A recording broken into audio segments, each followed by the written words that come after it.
മന്ത്രി മുഹമ്മദ് റിയാസിനെതിരെ ഗുരുതര ആരോപണവുമായി കോൺഗ്രസ് കോഴിക്കോട് ജില്ലാ കമ്മിറ്റി. മുഹമ്മദ് റിയാസ് മതം പറഞ്ഞ് വോട്ട് പിടിച്ചെന്ന് DCC പ്രസിഡന്റ് പ്രവീൺ കുമാർ. മതാടിസ്ഥാനത്തിലാണ് CPM നിലപാടുകൾ എടുക്കുന്നതെന്നും അദ്ദേഹം ആരോപിച്ചു.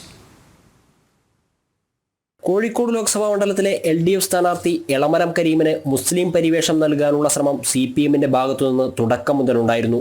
സാധാരണ നിലയിൽ CPM സ്ഥാനാർത്ഥികളെ സഖാവെന്നാണ് വിളിക്കാറ്.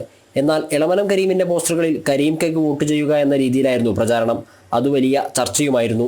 മാത്രമല്ല SDPI സംഘടിപ്പിച്ച ഇഫ്താർ വിരുന്നിൽ എളമരം കരീം പങ്കെടുത്തിരുന്നു. അത്തരം വിമർശനങ്ങൾ നിലനിൽക്കുമ്പോഴാണ് പുതിയ ആരോപണവുമായി കോഴിക്കോട് ജില്ലാ കോൺഗ്രസ് പ്രസിഡന്റ് രംഗത്ത് വന്നത്.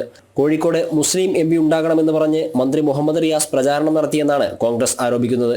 ഓരോ പ്രദേശത്തിന്റെയും മതസ്വാധീനത്തെ അടിസ്ഥാനമാക്കിയാണ് CPM വോട്ട് പിടിച്ചതെന്നും അദ്ദേഹം പറഞ്ഞു. കോഴിക്കോട്ടാണെങ്കിൽ ചില വീടുകളിൽ മന്ത്രി റിയാസ് പോയിട്ട് പച്ച വർഗീയതയാണ് പറഞ്ഞത്. കോഴിക്കോട് നിന്നും ഒരു മുസ്ലിം MP ഉണ്ടാവണമെന്ന് റിയാസ് പറഞ്ഞതിൻ്റെ തെളിവുകൾ ഞങ്ങളുടെ അടുത്തുണ്ട്.